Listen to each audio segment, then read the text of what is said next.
Hi everyone, I'm Stan Mallow. Welcome to Paranormal Yakker. My guest on today's show is visionary Ivo Dominguez Jr. In the esoteric world, he's highly respected for being a well-versed practitioner in a variety of disciplines. He has also been an active member in the Wicca and pagan community since 1978. I'll be talking with him about his book, Spirit Speak, a comprehensive guide to connect beyond the veil. It's a revised and expanded edition of his spiritual classic, Spirit Speak. Ivo Dominguez Jr., welcome to Paranormal Yakker. I am delighted to be here. When, Ivo, did you first find yourself drawn to the esoteric universe? What aspect of it got your attention, and what was the reason it did get your attention? I'm one of those people that really didn't have a choice in the matter. When I was a child, I had lots of experiences that, in retrospect, I could call them prophetic. I could call them open to experiencing spirits. So that when I was 5, 6 years old, let's just say I realized that not all my imaginary friends were so imaginary. And probably the tipping point was there was a time that we were visiting my paternal grandparents, and I had the overwhelming knowledge that my grandfather was going to pass. And I told my mom and dad, and they didn't believe me, and they thought I was being terrible.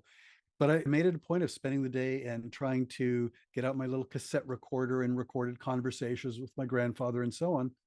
And then that evening, he passed in his sleep.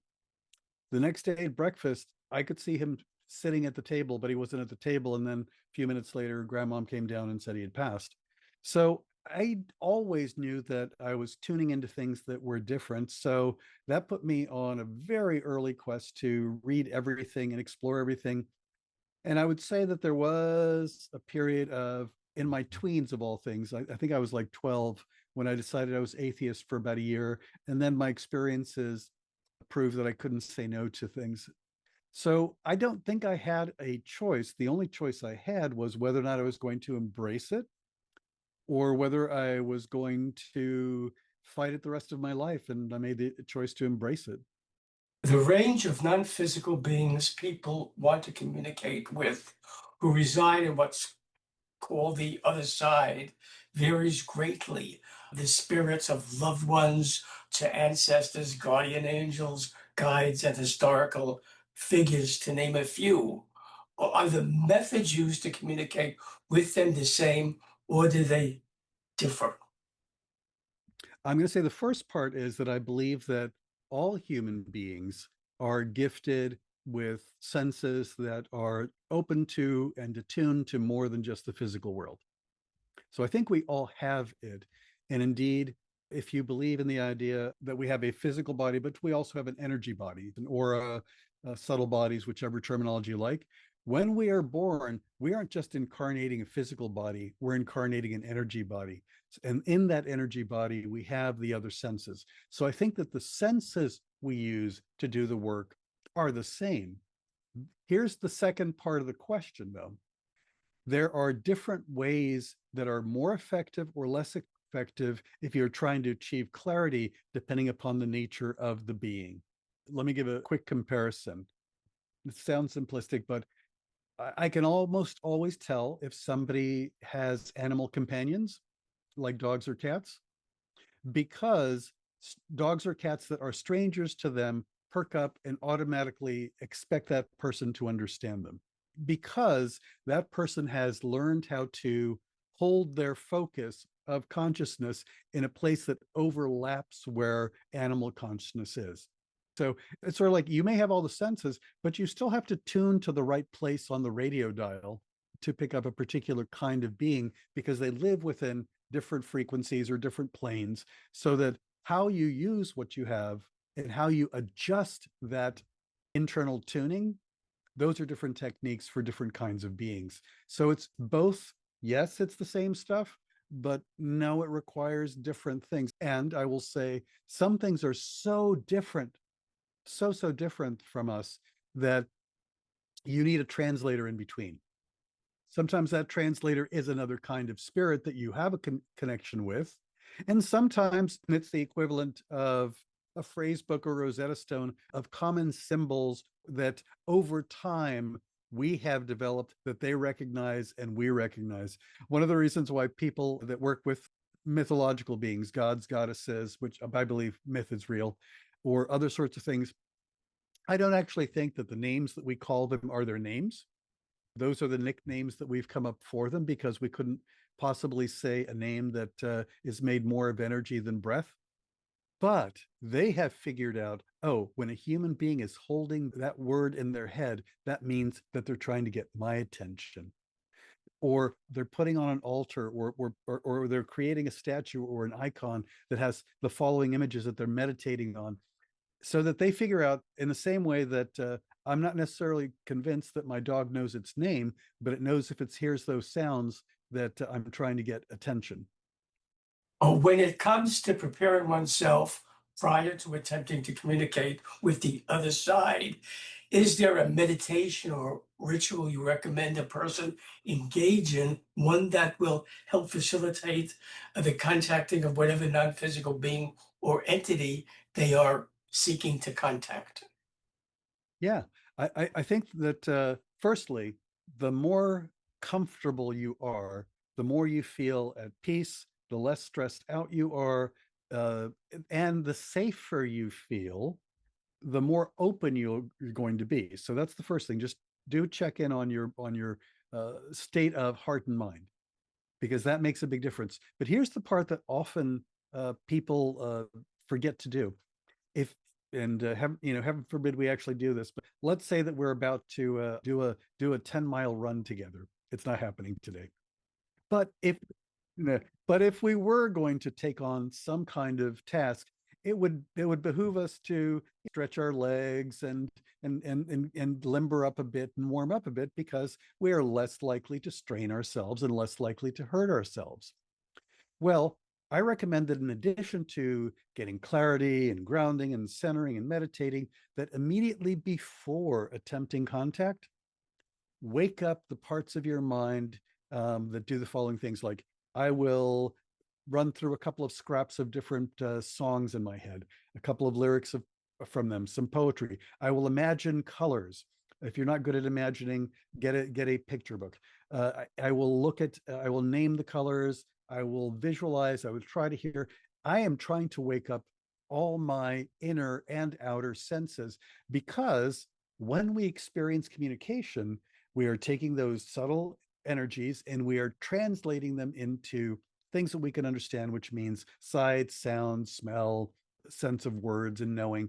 But the first thing you do is you warm up those parts of your mind, partly for you because it's a warm up, which allows you greater fluency once you are trying to make sense of the impressions. But there's another bit which I believe, and that is when we communicate with beings that are not completely or not mostly physical, they mostly experience our energy and our consciousness. If we, by thinking about colors and shapes and math and words and lyrics and music, we are lighting up the different parts of our mind so that they'll go, oh, I need to press there in order to produce the following reaction. So I think it's also giving them a chance to attune to, what do we feel like? What do we sound like? Is there any way, Ivo, a person communicating with the other side can verify the being or entity they are communicating with is who they want it to be and not a malevolent spirit? Honestly and unfortunately, the only way we can verify something is to verify it. In other words, the information the person receives has to be something that you can look in the real world and say, is that true? So, for example, many years ago, I did a fair amount of mediumship. If somebody's asking me, hey, somewhere in the house, so and so has passed away and he didn't leave instructions, we're looking for a copy of the life insurance or whatever. And if the spirit helps me to say where in the house and which room and which filing cabinet it's in, that's verifiable that the information panned out. That's pretty easy. Or there are personal bits of life history that someone might share that had to be them or a very close family member. So the only way to test the spirits is actually to test the spirits. I mean, there are people that will receive something that feels like the person, or they will smell something or hear something or get an impression that's like, that's something I so strongly associate with them. I can use that as a password or as a key to touchstone to make sure it's them. But it's still a slippery slope unless you actually have concrete evidence, to verify this is indeed what happened. Here's the part where it gets a little bit iffy. And if we're talking about nature spirits or gods or goddesses or not, it's a whole nother story. But if you're talking about human spirits that have passed on, I am not always convinced that the person that showed up is the person that was called upon. However, there was one time I had the distinct impression that the person who showed up was not the person's mother, but was actually the person's aunt who had also passed on. And frankly, she gave comfort, she gave useful information. I'm still not convinced it was her mom. She believed it was her mom, and that's all that matters. And I think sometimes that we have other beings that come across, because frankly, I believe that all spirits, including the spirits of the dead, still have an existence, still have things that they are busy with. I suspect that mom was busy at that moment and sent her sister to fill in for her. In that scenario, it may be a partial deception, but if it gave the person comfort, it's all good. Malevolence is a different thing, and tricksters, but there's just different levels. Honestly, I will say that one of the very few things that I believe in wholeheartedly is the bell-shaped curve, the normal probability curve, with the middle representing the average and also the largest chunk of the population. When it comes to unwholesome, unpleasant, malevolent, unhealthy, fill in your word, I think most of them are somewhere in the middle in terms of how big they are, how strong they are, how bright they are. And there are very few at the extremes. So that most of the time when something shows up that's unpleasant, it's more like a swarm of mosquitoes than it is a charging rhinoceros. But we can scare ourselves. Now, one of the things that is one of my tip-offs, the part of our brain and psyche that is connected to smell is part of the oldest part of it's deep in our brainstem, and it's deep in our evolutionary history. If something smells wrong, if I get a scent of decay or something that has a sense of rot to it or sulfur to it, I go, no matter what it looks like, no matter what it feels like, if I'm smelling something that's off, then something is off. So I often do that. But the other bit is, and not everyone does this, but I think that any time that we are going to open up and communicate with anything, it is a good idea to set up some kind of protective boundary. And there's classically lots of ways to create a circle or have somebody be the warder for the ceremony, but I think that's always important. And by the way, not just because we are likely to be attacked by something huge and malevolent anytime soon, but frankly, do we want to be distracted from our work because of the equivalent of elemental delinquents? No. So I always say, put up some kind of protection. Here's the thing that I think people forget the most. Most people, and if you don't, consider developing a relationship, have some kind of sense of some kind of powerful, expansive being. Some people will say God, some people will say goddess, some people will say archangel, some kind of divinity. I don't care what it is. But here's the thing, the ones that are truly positive and helpful to us honor the fact that we have free will and honor the fact that we have autonomy. And what that means is, if you want them to do the most to help you, before beginning a session, say, I fully give you permission to have my back. And if I do something foolish or if I'm in danger, I grant you permission to get in the way, do what's needed. But I think it's important to explicitly give permission so that they know that they can interfere, rather than, well, they wanted to try this on their own. Not so much. In the case, and hopefully it's a rare one, a malevolent spirit attaches itself to someone, how do you suggest that person go about releasing it? Firstly, I'm going to say that there's different levels of being and different kinds of attachments, so that it's not a binary either or. There's like gradations, everything from you've got the equivalent of an astral tick to you have something that's big and terrible attached to you.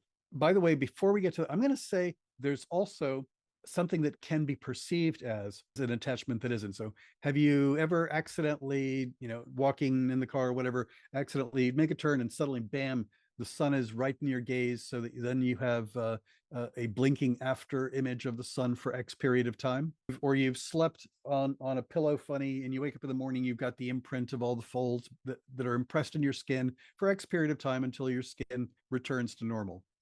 Sometimes when we're in the presence of one of these unpleasant, unwholesome things, they don't quite breach the defenses, but they do leave an after image, or they do leave an imprint on your aura that will go away on its own unless you begin to fixate on it and become concerned about it, because the more energy you pour into, I still see the thing, or I still feel the thing, you're actually calling it closer and closer to it. And you may actually encourage the attachment more fully at that point. So what's the easiest thing to do? Look for somebody that does energy healing. Look for somebody that can flush your energy field. It could be something, could be as simple as the very benign thing like Reiki, or before resorting to someone who is going to do a full cleanse or a shamanic depossession or some kind of thing that is much more intense and intrusive.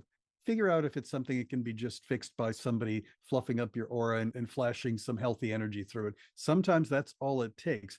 How about this? The image of something or the imprint of something is like the name of the thing. So that's why I'm saying getting it clean off your system is fast, because we all have spiritual immunity. In the same sense that we have physical immunity, we have spiritual immunity. If you were outside working in the garden and you scraped yourself up, it's a good idea to go inside and clean the mud off before it actually causes an infection. But there are people that are practitioners that do this work. But I say go to a healer first if your own efforts didn't work. And if it's something bigger, go to somebody who has a track record of this is something that they do. I would love to say that simply praying on it or going to whichever kind of clergy suits you is enough. But I will say it's a specialist job. And most people that I know, and I know a fair number of folks that are mainstream clergy of one flavor or another, it's not in their bag of tricks. It's not something that they were trained for. Spirit Speak explores a number of concepts, and I'll ask you about a few of them. What, Evo, can you tell me about spiritual lineage? Let's start with the idea of group minds and egregores and such. If any group of people get together to do work together in a relatively short period of time, the thought forms that are collecting around the people will eventually emerge to form something that's a group mind that is the summation of that group of people. That happens whether you're working at a university or a farm, or it doesn't matter where you have people working together, you create a group mind. Now, let's add that it is not just that kind of mundane group, but a group that does spiritual work or magical work of one flavor or another. Well, we are not just contributing our thoughts and our emotions into that group at that moment. We are engaging in expressing our spiritual powers or magical powers, which means that also gets folded into the mixture. And this creates a different kind of group mind, often an egregore. And if you want to think about it, an egregore is basically a group mind with muscle. It has the capacity to do certain things. So that when someone is inducted into, I'm going to say inducted, but you could also add the word initiated, ordained, fill in the blank for whatever your language is, so that they are identified as being officially members of said group. Then the thing that is their collective resource of energy and intellect and power that has been accumulated over time is now something that that person has access to and also flows through them. They are a part of it, but they also have access to it. Think of it like a mutual savings fund, or frankly, the way that healthcare should work, where all are involved and help support those that are ill at any moment. So there's a power that now the thing is that also becomes an enforcer of the ethos or the logic or the beliefs of that system. So that it gives, but it also says within the boundaries of this. It also can act. Remember, I said a translator. Sometimes you need a translator between you and some spirits. Sometimes that becomes the translator between you and some things that are outside of you. So one kind of spiritual lineage is you are inducted, you're ordained, whatever, and you become connected to the flow or the current that is in there. Now, there's a different kind that's a little bit more intense. So I mentioned earlier the idea of subtle bodies and the aura, the chakras. There's lots of ways of conceptualizing these. Now, if you have ever done anything that is complicated at first and then becomes simple, like maybe knitting, maybe riding a bicycle, something that at first you have to pay attention to every last thing you're doing, and over a course of time, it gets offloaded out of your conscious workload into basically what we call muscle memory. There is a kind of muscle memory for magic and spiritual tasks, and it is held in our subtle bodies. It is possible from teacher to student, or whatever the relationship is, to pass on the imprint from your muscle memory, if you will, from your subtle bodies, from one person to another. And that is a different way to pass lineage. Sometimes it's an imprint while the person is alive, and sometimes in the person's last act, if you will, they bequeath to somebody who has been selected within their community to be the holder of what has been accumulated. It's the same idea as the group mind and egregore, but it's much more intense and much more intimate. There's another kind of thing, and then I'll move on, where the thing that is the spiritual lineages, you are passing on the agreement or the connection to particular gods, goddesses, spirits, ancestors, to that have forged a pact or a relationship with a community or a group of people. And basically what gets passed on is, we as the community vouch that you have access to this being and know it by its special name that identifies it as ours. So there's different kinds of way that lineage, and you don't just have to have one. Sometimes several different systems of lineage are passing at the same time. And because I'm a little crazy, I'm going to say this: if somebody has cross-trained, cross-ordained, initiated, whichever term, in multiple things, whenever they bring somebody in or initiate somebody or ordain somebody or train somebody, they mostly focus on the thing that they are teaching or training, but there's an echo of everything that's in them that also gets passed on, not to the same degree. But in modern times, you have people that are carrying multiple markers of connection. What is the mindset needed for proper spirit work? If we're talking about asking them to provide information, that's one mindset. If we're asking them to provide energy or direct action to help us do something, that's another mindset. If we are talking about some kind of divine possession where the person is in some level of trance and the being is riding it in the front seat with the wheel in their hands, then that's a whole nother thing altogether. So here's it once again: like the psychic senses, everybody has the same basic flavors, but you need different configurations depending upon what you're doing. For example, let's say that I have a friend who does massage work, and they also do different kinds of healing modalities with their clients' permissions. And they have to feel out the client to see if it's going to work or not. They will say, I can just do the massage, or I can ask a spirit that I work with that's a healer to come with me, and their hands will be through my hands as well. In that case, the person is allowing and opening themselves up to having the energies and some direct guidance of their work to happen from a spiritual source. Their intellect and their training and their past experience is still at play, but it's kind of a dual consciousness that's required to do that. There are other times when people are doing work where they are mostly gone and are relatively unclear about what they said, what kind of work they did. Here's the thing: in some cases, the person has to get out of the way enough for the other being or spirit to work, or God or goddess to work through them. That means that you have to make room for them, and that means that you aren't necessarily fully present.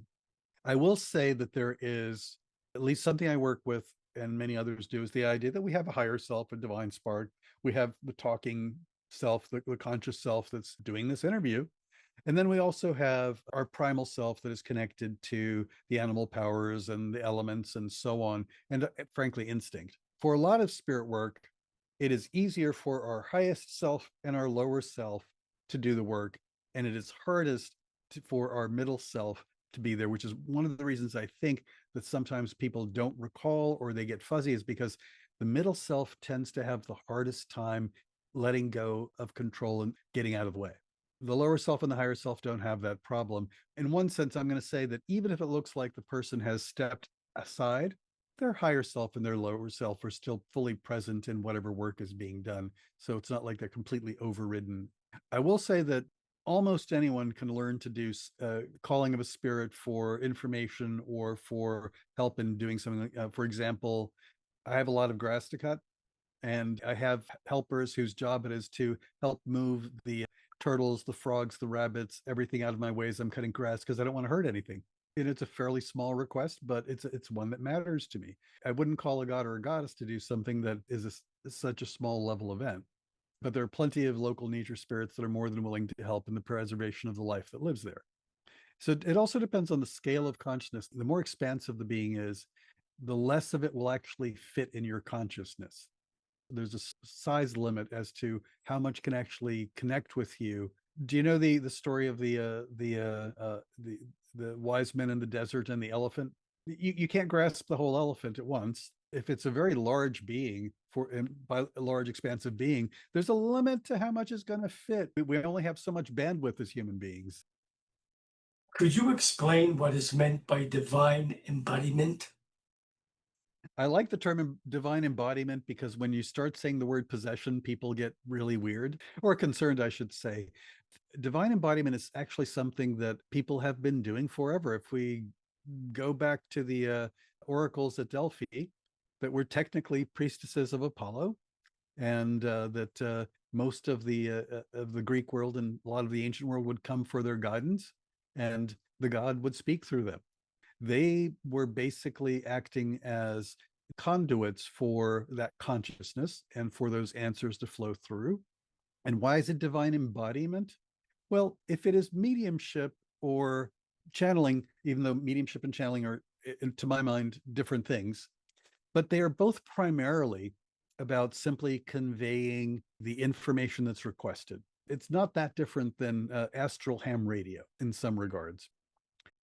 Can you, Ivo, tell me the limits and potential of some of the many spiritual practices covered in your book?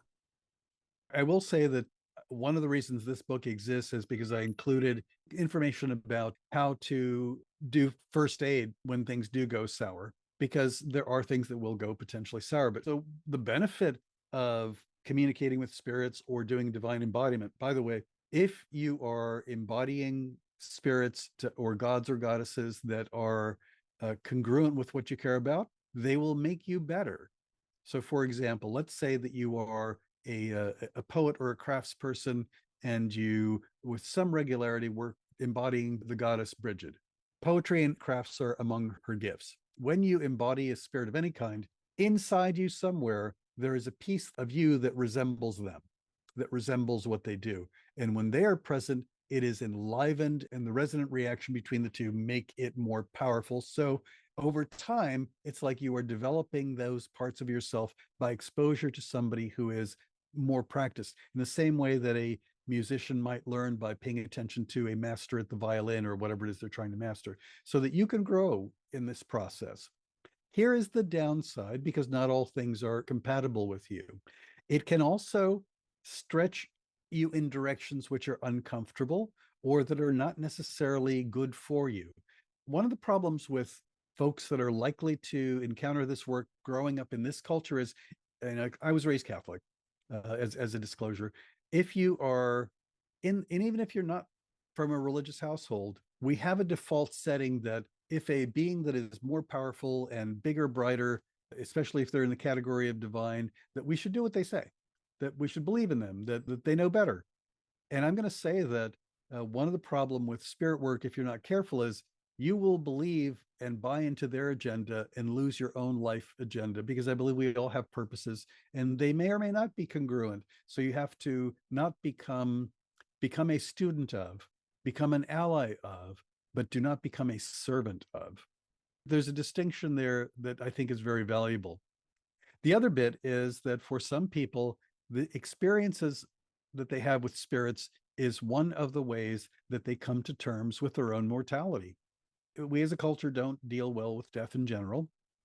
I know that for many people, well, isn't that supposed to be about faith? And that's faith's all well and good, but I would prefer to have experiences that show me more about how broad and amazingly beautiful and complex the universe is, rather than relying on, I just have to take it on faith. And I will say that my personal take on working with spirits is that they will also nudge us when we need to. I think there's a huge number of people that are being drawn to doing this kind of work now, with ancestors, gods, goddesses, nature spirits, fae, beings that are from realms that we don't really have a name for, because of the fact that the world is in a huge turning point. Our physical environment is at risk.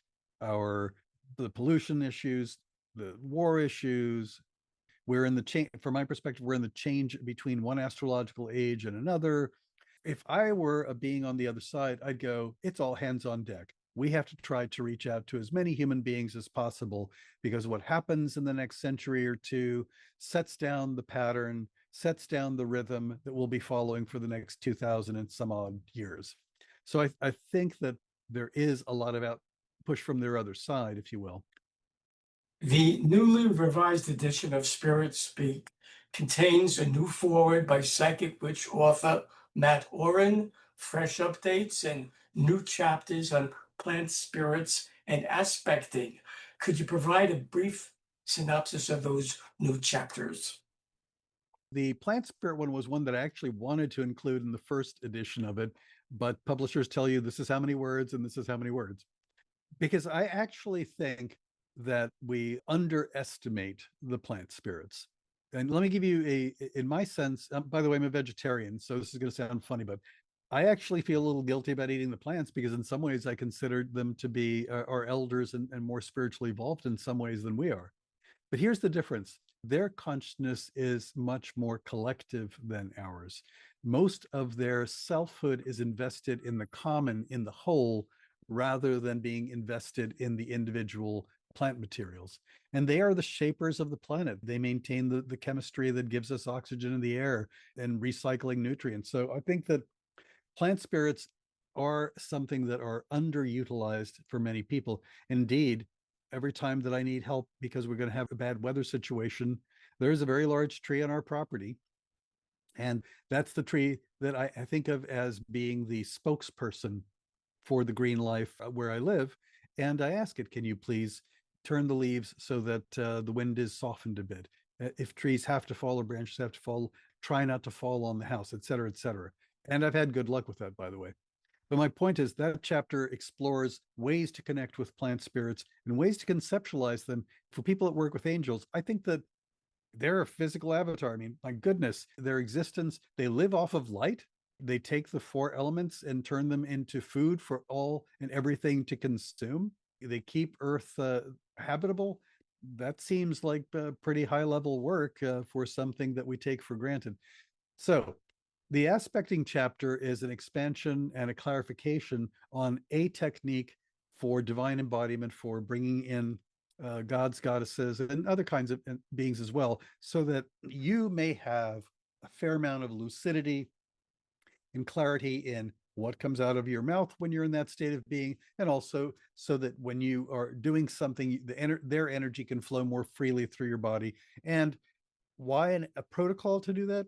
Well, to reduce the chances of mistakes so that there is less damage. The protocol of aspecting is there so that you are more likely to be lucid and clear, less likely to be entangled with the being in a way that is hard to separate yourself out from them, so that you can do it on demand as opposed to just when it happens. There's about 12,000 more words than the previous edition. Should viewers of Paranormal Yakker want to buy Spirit Speak, a comprehensive guide to connect beyond the veil, book a reading with you, find out your teaching schedule, and learn of other books you've authored, how, Ivo, can they do that? Ivo Dominguez Jr.com. That's my whole last name plus the .com. And I have a teaching schedule on my website. I list my other books, and I do answer my email, though it may take a while because it's a lot of email. Ivo Dominguez Jr., I thank you for being my guest on Paranormal Yakker. Yakking with you has been a most informative experience. Blessed be. Blessed be. Thank you. Hi, everyone. This is Stan Mallard of Paranormal Yakker. I hope you enjoyed the interview you just watched. So that you don't miss any upcoming shows, be sure to subscribe to my free YouTube channel. To do that, just press the subscribe button on your screen.